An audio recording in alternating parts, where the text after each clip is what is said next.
The year is 2024. We live in a world shaped by the past. The echoes of World War II still resonate. Hiroshima, Nagasaki. These names are etched in our collective memory. They serve as stark reminders of the destructive power of nuclear weapons. The mushroom cloud, a symbol of chaos, hangs over our history. For decades, the threat of nuclear war loomed large.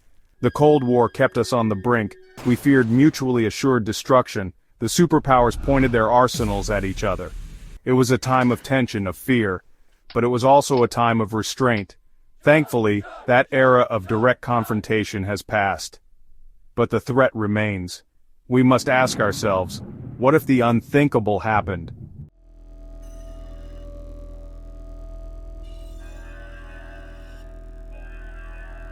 Imagine a world on the precipice. Global powers engage in a dangerous dance. Mistrust simmers beneath the surface.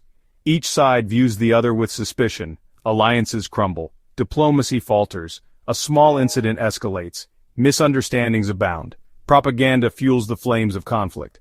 Leaders make threats and counter-threats. The unthinkable becomes reality.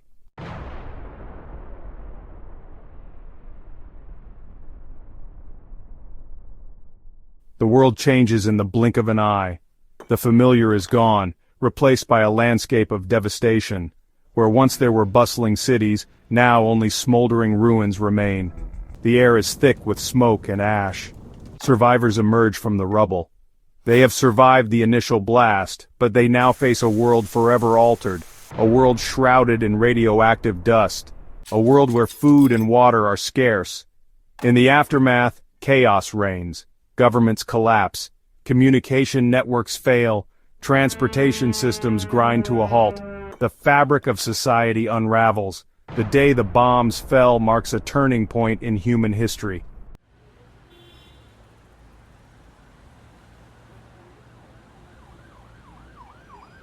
Imagine a city you know well. Picture its bustling streets, its towering skyscrapers, the laughter of children playing in its parks. Now imagine that city in the blink of an eye transformed into a sea of fire, a landscape of devastation. This is the immediate aftermath of a nuclear attack. The initial blast wave, traveling faster than the speed of sound, pulverizes everything in its path. Buildings crumble into dust, streets buckle and heave, the very earth seems to groan in agony. Those caught within the immediate blast radius stand no chance. They are vaporized in an instant. Their bodies turn to ash. A few miles further out, the picture is no less grim. A searing wall of heat, thousands of degrees hot, races outward, setting fire to everything in its path. People caught in the open are incinerated, their shadows burned onto the pavement.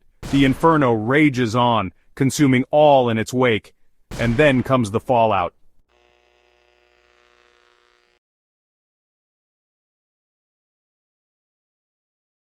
The human cost of a nuclear war is almost too horrific to comprehend.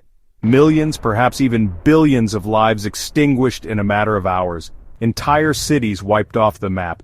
Generations lost. Hospitals, already overwhelmed by the sheer number of injured, are quickly pushed to the breaking point. Doctors and nurses, many of them injured themselves, work tirelessly to save lives, but they are fighting a losing battle. Medical supplies run dangerously low. The wounded are left to suffer, many dying from radiation sickness, burns, and infections. Outside the hospitals, chaos reigns. Survivors stumble through the rubble, searching for loved ones, for food, for water. The lucky ones find each other, clinging together for comfort and support.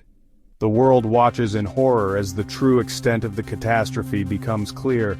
The death toll continues to rise, each number representing a human life cut short.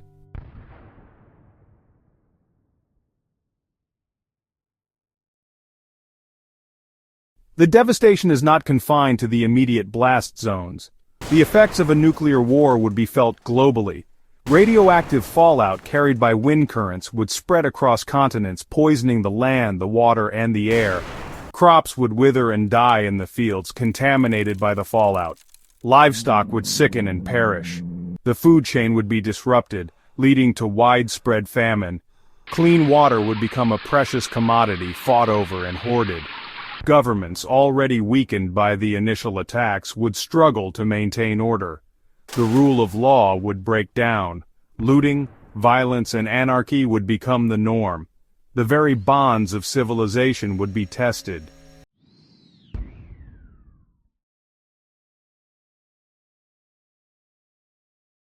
In the days and weeks following the attacks, a strange and unsettling silence would descend upon the world.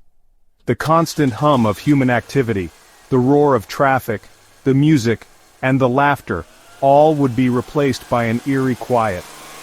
The skies, once crisscrossed by the contrails of airplanes, would be empty, save for the ever-present pall of smoke and ash. The airwaves, once filled with the chatter of countless voices, would fall silent, the infrastructure that supported them destroyed.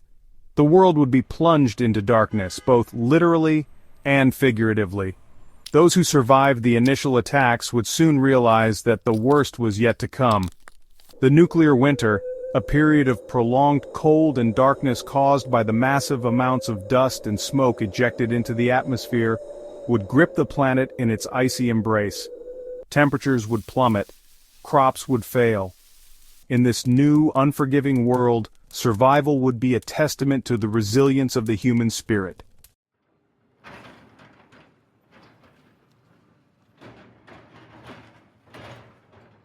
The blasts are over, the firestorms have subsided, but the real nightmare is just beginning. The skies, once blue, are choked with a thick, swirling mass of smoke and ash. This is the nuclear winter, a period of prolonged cold and darkness, a consequence far more insidious than the initial blasts. Sunlight, the lifeblood of our planet, is blotted out, temperatures plummet, a brutal, unrelenting cold grips the earth. The land, once fertile and teeming with life, is now locked in a perpetual twilight. Crops wither and die in the fields, their delicate leaves starved of the sun's energy. The change is swift and merciless. Regions once known for their temperate climates are plunged into an Arctic chill. The world, once vibrant with the colors of life, is now rendered in shades of gray and black.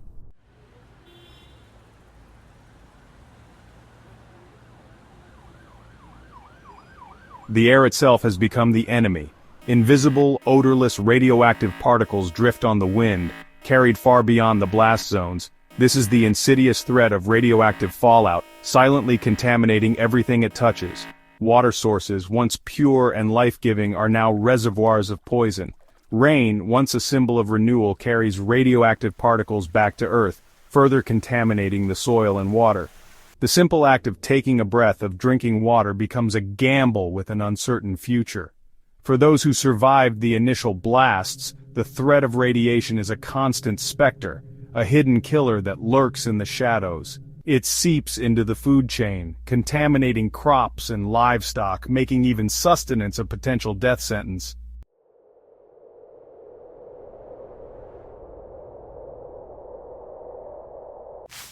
The interconnectedness of life on Earth becomes tragically apparent in the wake of a nuclear war. The devastation doesn't stop with the initial blasts, it ripples outward, impacting every link in the delicate chain of life. With crops contaminated and livestock dying, famine grips the world. Those who survived the initial blasts now face a slow and agonizing death from starvation. The lucky ones scavenge for scraps, desperately trying to find sustenance in a world stripped bare. The collapse of the ecosystem is swift and brutal. Animals, their habitats destroyed, their food sources contaminated, die off in droves. The intricate web of life, woven over millennia, unravels with terrifying speed.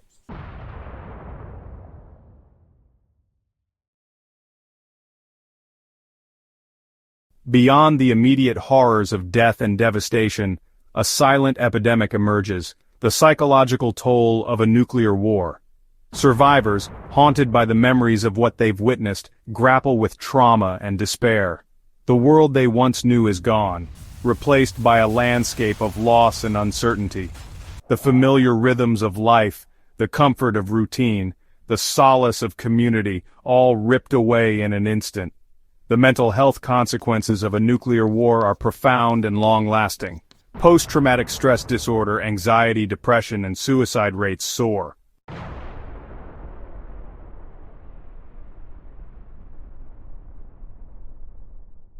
The true horror of a nuclear war lies not only in the immediate devastation but also in the insidious long-term effects of radiation. It is a silent killer lurking in the shadows, its full impact unfolding over generations. Cancer rates rise dramatically as exposure to radiation increases the risk of developing various forms of the disease. Birth defects become tragically commonplace, a heartbreaking reminder of the genetic damage inflicted by radiation. Children are born with deformities, intellectual disabilities, and weakened immune systems, forced to bear the brunt of a catastrophe they didn't cause. The slow violence of radiation is a stark reminder that the consequences of a nuclear war extend far beyond the initial blasts.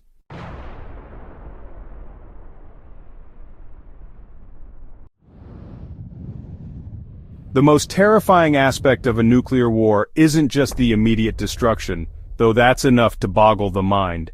It's the slow, grinding disintegration of everything we take for granted. The very pillars of civilization, the things that make our world go round, would crumble under the weight of such a catastrophe. Governments, already reeling from the chaos, would find themselves unable to provide basic services. Electricity grids, crippled by the blasts and the lack of maintenance, would flicker and die. Clean water, a luxury in a world poisoned by radiation, would become a distant memory for many. Law and order, those invisible threads that hold society together, would unravel. With communication networks down and law enforcement decimated, the rule of law would give way to the law of the jungle.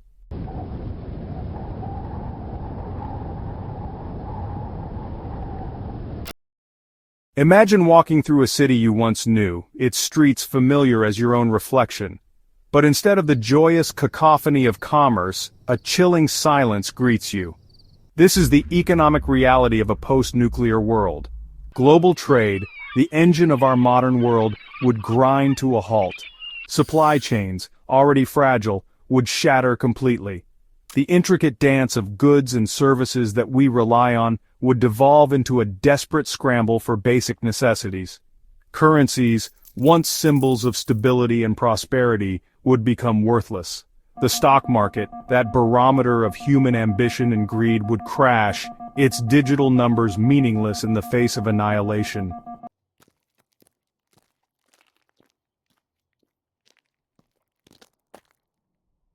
In the aftermath, a new breed of nomad would emerge, survivors forced to wander the desolate landscape in search of food, water, and shelter. These wouldn't be the romantic nomads of old, but desperate souls, driven by necessity. Families torn apart by the blasts would reunite under the most desperate of circumstances. Children, too young to understand the magnitude of what had happened, would cling to their parents, their innocent eyes reflecting the harsh realities of their new world. Each day would be a struggle against hunger, thirst, and the ever-present threat of radiation. The bonds forged in these desperate circumstances would be unbreakable, a testament to the enduring power of the human spirit.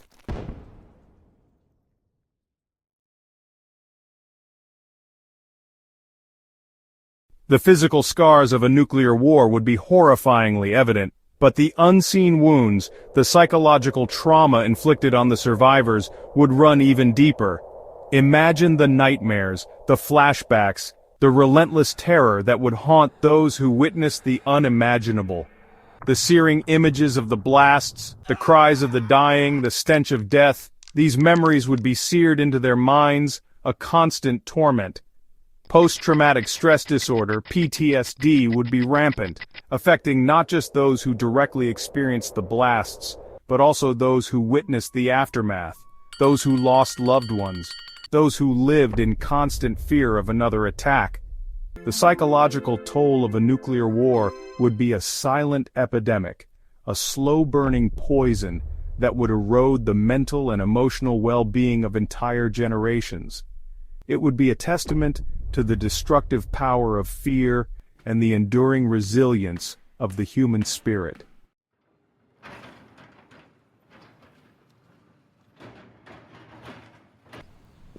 Even if humanity were to survive a nuclear war, the scars of such a catastrophe would run deep, forever altering our relationship with the world and with each other. The world, once a source of wonder and beauty, would be viewed through a lens of fear and uncertainty. The innocent optimism of a child's laughter, the simple joy of a sunrise, the comfort of human touch, these things, once taken for granted, would be forever tinged with a sense of loss and fragility. The knowledge that we, as a species, had created the means to destroy ourselves so completely would weigh heavily on our collective conscience. The shadow of our own destructive capacity would loom large, a constant reminder of the fragility of our existence. Yet even in the face of such darkness there would be hope. The human spirit, tenacious and adaptable, would find a way to endure. From the ashes of destruction, new communities would emerge, new bonds would be forged, and a new chapter in human history would begin.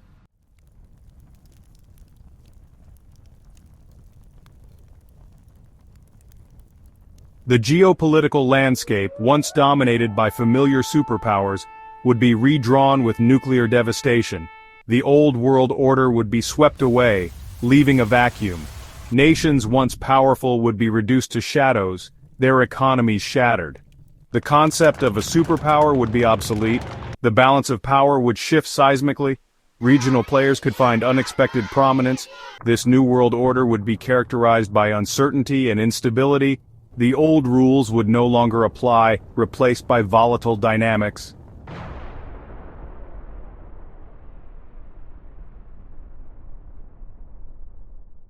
The great powers, those nations that had for so long dictated the terms of global engagement, would find themselves humbled, their might diminished, their influence waning.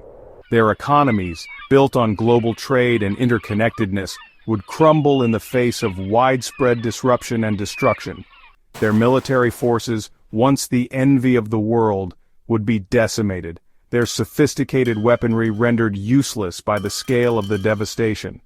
The projection of power, the ability to influence events far beyond their borders, would become a distant memory. The collapse of these giants would create a power vacuum, a dangerous void that would inevitably be filled by new actors, both state and non-state. These new players, driven by their own agendas and ambitions, would reshape the geopolitical landscape in ways that are difficult to predict, and potentially even more destabilizing.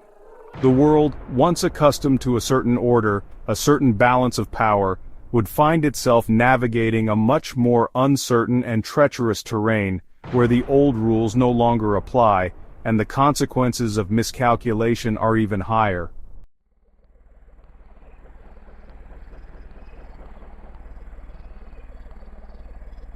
With established powers in disarray, new centers of influence emerge, vying for control and filling the void left by the old order. Regional powers find newfound opportunities to assert themselves on the global stage. These new power centers bring their own ideologies, ambitions, and methods. Alliances are tested and redefined as nations secure their interests. Non-state actors exploit chaos to advance their agendas. The lines between state and non-state actors blur further. This fragmentation creates a complex and unpredictable geopolitical landscape. The potential for conflict, both within and between nations, is heightened.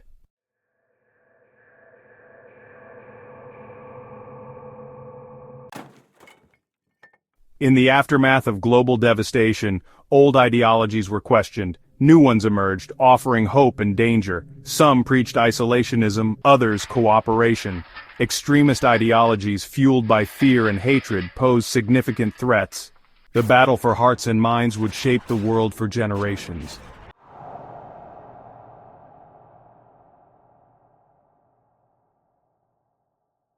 Out of the ashes of destruction, a new world order emerged, but it was fragile, haunted by past conflicts and future uncertainties. The scars of nuclear war ran deep, shaping international relations. Mistrust and fear cast long shadows over diplomacy. Institutions like the UN and World Bank needed rebuilding. A new world order required cooperation and a shift in thinking.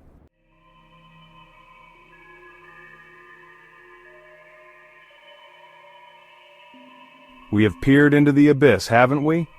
We've explored the unthinkable, a nuclear war in our time. Cities turned to ash, a world in perpetual twilight, survivors in a radioactive wasteland. We recoil from the horror, from the profound loss of life. Yet we must not turn away. This journey serves a purpose. It reminds us of our fragility, of the power we hold. The future is not inevitable, it is a choice we can avoid. The power lies not in technology but in our humanity. We must choose dialogue, cooperation, empathy, recognize our shared destiny, our interconnectedness. The survival of our species, the future of civilization depends on it.